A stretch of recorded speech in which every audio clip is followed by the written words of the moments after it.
Sonic's the name, speed's my game.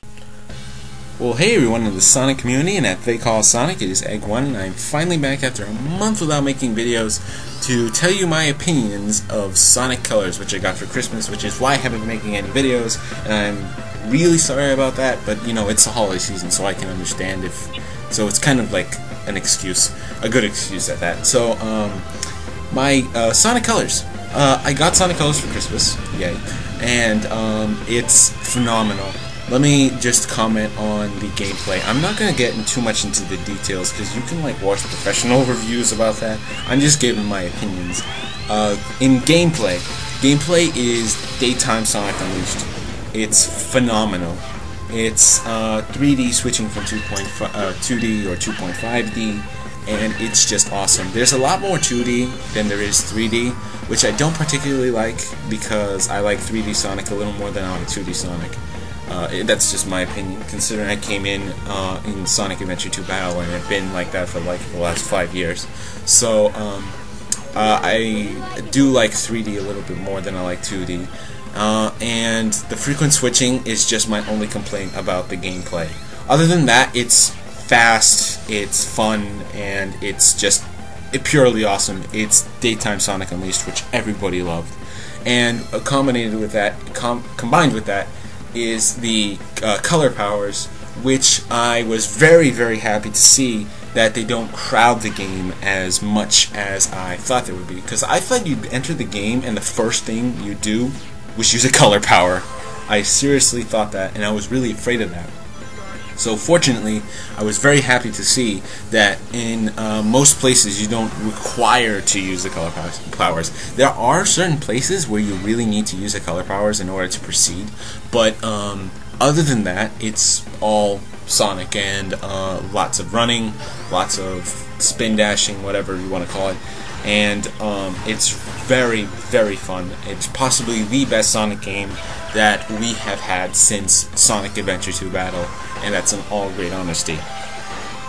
Now, well, I shouldn't say, well, yeah, Sonic Adventure 2 Battle, so like the best Sonic game in like the last 5 years or whatever. So I was really happy to see the gameplay turn out so well and really live up to the expectations I had. So moving on from the gameplay, and we'll go to, I don't know, the level of difficulty. Now, let me just tell you this. I played Sonic Colors for a day and I finished it. Like, I might, like, in the hours I played with it, I played for a day. Like, I spent 2 days playing it, but that was only because it was Christmas, and it was Christmas Eve, and, you know, I had relatives that would rather have played Kinect or PlayStation Move that I got, other than watch me play Sonic Colors by myself. So, in the total hours I played with it, I probably played with it for like, I don't know, below 10 to 8 hours, and that's already probably kind of pathetic. The level of difficulty in the game almost really lacks challenge, and I'm what many people could consider a hardcore gamer, and I really like a lot of challenge. And that's the disappointing part. It's still a lot of fun, you know, and I understand that the game was targeted for people below my age, people 12, around the age of 12 or under, so it's very, very reasonable and very considerate level of difficulty for people around the age of 12 or under. But for hardcore gamers, it's not particularly a challenging game for them to play. So I finished it like really, really quickly, and I was disappointed in myself that I finished it so quickly. And I just blamed it on the level of difficulty, and it's just not at all that much challenging. The funnest part of the game is probably the final boss. Now, the final boss is just really, I don't know how to describe it, and I won't ruin it for you, but I'll just tell you, I think it's just really fun beating the hell out of Eggman. So, the final boss, even the final boss's level of difficulty, I'll tell you this, before you, in the select stage kind of screen, before you fight the final boss, you see like one little stage where you can go, and the next one, there's 2 different stages. The one you click on first, the one you can go to first, which would be the final boss, is the one before the last stage that you go to, which is running away from the collapsing interstellar amusement park. So I didn't know that at first. I didn't know that you'd have to run away. So I actually thought that the final boss was actually the semi-final boss, and Eggman was going to dish out like this, I don't know how to describe it, this huge color-powered robot out of what you would defeat out of the final boss robot. And I was disappointed to see that you would just run away from the collapsing interstellar amusement park in the last stage, rather than fight this really colossal, you know, final boss robot with Eggman controlling it. So you can only imagine how easy I thought that the final boss was. So easy that I thought it was a semi-final boss.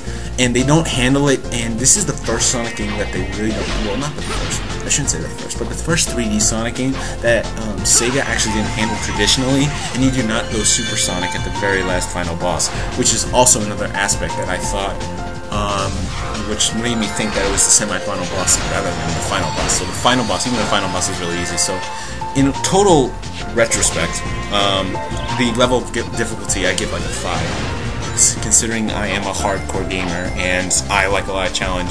However, if I was 12 or under, I would give the level of difficulty a 9.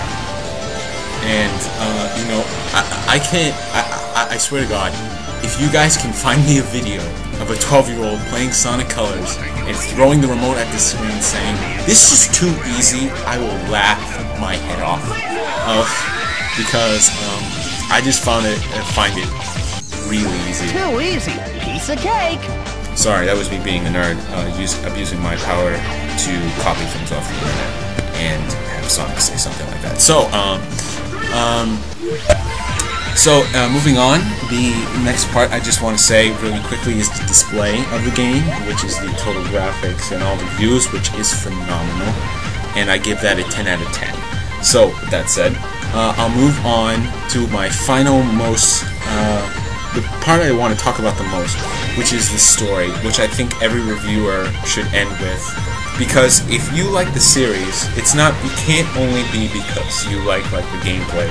If you're a Sonic fan that only likes Sonic for the gameplay, then you must not have been a Sonic fan for the last 5 years, unless you're like really accepting. I'm not only a Sonic fan because I like the gameplay. I'm a Sonic fan because I also like the storylines, the character appearance, the characters' attitudes, everything like that. So I think that if the story is dull, I would be unentertained. And let me just say that Sonic Colors probably has among the worst storylines that we've had, like, ever. Sonic Colors storyline is like watching, as Nintendo Power put it, I think the quote was, it's like watching a Saturday morning cartoon. The storyline is super short and very dull. I remember once I finished the game, I went to see the cutscenes, and I saw that the cutscenes were 30. There were 30 cutscenes in the entire game, and I don't even know how many levels there were, but I'm quite sure there were not 30 levels. So in a normal Sonic game, let's take Sonic 06, which is a bad example, but still involving the story. In a game like Sonic 06, or Shadow the Hedgehog, or Sonic Adventure 2 Battle, after every single stage, what is there? A cutscene.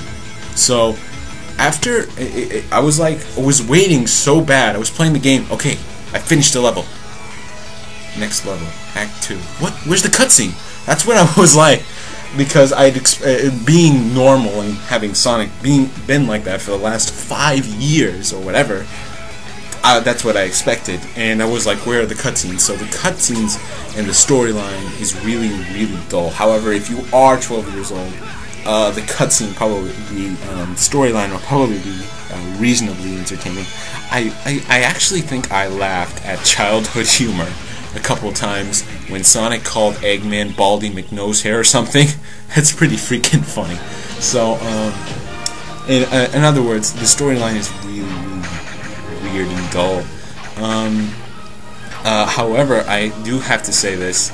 what's his name? Roger Craig Smith for Sonic, and in this storyline was phenomenal. It was more of a comedic storyline than it was a epic storyline, like something expected in Sonic 2006 or Shadow the Hedgehog. It was comedic more than it was like adventurous. So that was the storyline. But other than but I'm not too into the comedic Sonic for a storyline, at least during gameplay. Maybe during a Saturday morning cartoon, like it was described, but not in gameplay. So I was disappointed with the storyline. But then again, the storyline doesn't ruin the game. However, I was kind of unentertained by the storyline. So that was my opinions on Sonic Colors. I may have an extension of this video later after I hear some responses. I'd like you guys to ask me a couple questions. If I get enough questions, then I'll make another video, an extension to this one, answering those questions, what I think about the game. So until later, I'll see you guys with another video.